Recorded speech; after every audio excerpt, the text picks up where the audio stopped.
Multi-class sprint racing at its finest, the VP Racing Fuel Sports Car Challenge provides a great introduction to multi-class racing for drivers while also giving the fans some great racing to enjoy. Consisting of both LMP3 and GT4 machinery and competing on some of the largest Imsa race weekends on the calendar, this is definitely some racing that you want to tune into. The VP Sportscar Challenge has been a staple Imsa support series since its inception in 2006, back when it was known as the Imsa Prototype Lights. Since then, the cars have changed, regulations have evolved, and the name has even changed a couple more times along the way, first becoming the Imsa Prototype Challenge before becoming the VP Racing Fuel Sportscar Challenge to start the 2023 season. Throughout all this though, one thing has stayed the same. It has always had a focus on prototype racing and giving bronze and silver drivers an avenue into Imsa's other prototype ranks. In 2023, the series introduced a second class called the GSX class to complement the LMP3 class that it continues to have. Le Mans Prototype 3, often referred to as LMP3, are similar in appearance to their LMP2 sister cars that are competing in the WeatherTech Championship, but they're just slower and they're more common in entry-level prototype championships. Designed as more of an amateur or entry-level prototype car, LMP3s are largely targeted towards gentleman drivers, or others that are looking to enter the professional prototype ranks. The cars feature traction control but no ABS, and there are 4 manufacturers of LMP3 cars. Only 2 of them currently compete in the championship though. Regardless, all 4 of the manufacturers are powered by the same production-based Nissan 5.6-liter naturally aspirated V8. And personally, I think it is the best sounding car in the entire Imsa paddock. Unlike many of Imsa's other support series, it's not just a spec series car and features cars from multiple manufacturers. The 2 chassis manufacturers that compete in LMP3 are Ligier with their JSP 320 and Duquesne with their M30-D08. There are a couple of other cars from eligible manufacturers like Ginetta and Ades, but they're just not commonly found in this championship. The price of one of these cars runs about $250,000 to $300,000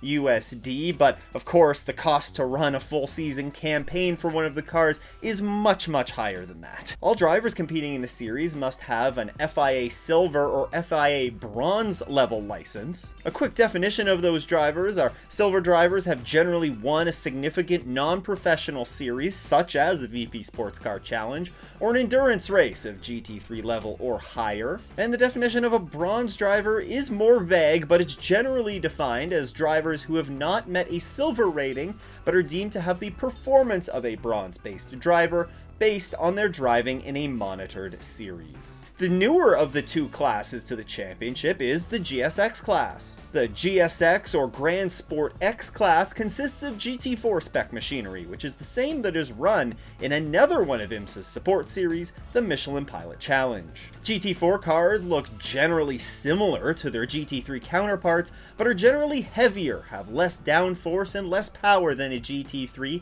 that all result in a slower lap time. These rear-wheel drive cars feature both ABS and traction control, and it's not just any old car that can roll off the street and start racing in the class. All cars must be FIA GT4 homologated in order to be eligible to compete in the GSX class. Last year, we saw entries from Aston Martin, BMW, Chevrolet, Ford, Mercedes, and Porsche in the GSX class, and depending on the manufacturer and age of the car, you can pick up one of these cars anywhere from kind of $200,000 to $300,000 USD. But again, of course, there are tremendous other costs associated with running a program for a season. Similar to the LMP3 class, only silver and bronze rated drivers are eligible for the GSX class. Now, with the LMP3's removal from the WeatherTech Championship, this is the only series where you're going to find LMP3 spec machinery in Imsa. The other class, the GSX class, of course, they share the same GT4 spec machinery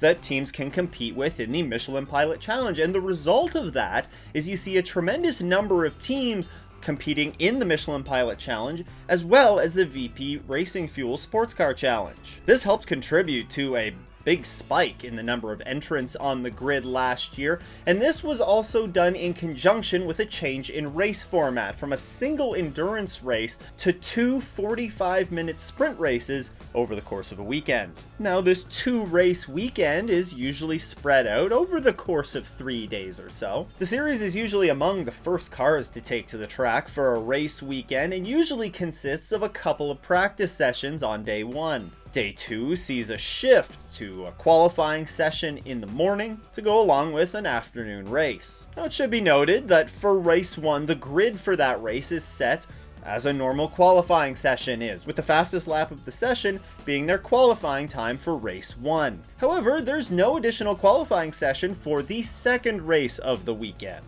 So what Imsa does is they will take either their second fastest lap from the qualifying session and compare that with their fastest lap of race 1, compare those, take the fastest lap of those two, and that will be applied as your qualifying lap for race 2 to set the grid. The final day of the weekend features the final race of the weekend, and then boom, that's a weekend for the VP Racing Fuel Sports Car Challenge. Should be noted, both of those races, as I mentioned, are 45 minutes, but they do not feature any mandatory pit stops. It is a single driver that runs the car for the entire race. Championship points for the series are handed out as follows. First place gets 350 points, second place gets 320, third place 300, fourth place 280, and fifth place 260 points. Everybody finishing 5th on down sees their points decrease by 10 points per position for all of the remaining positions. Also, no bonus points are handed out. In 2024, the VP Racing Fuel Sports Car Challenge will feature 6 double-header weekends,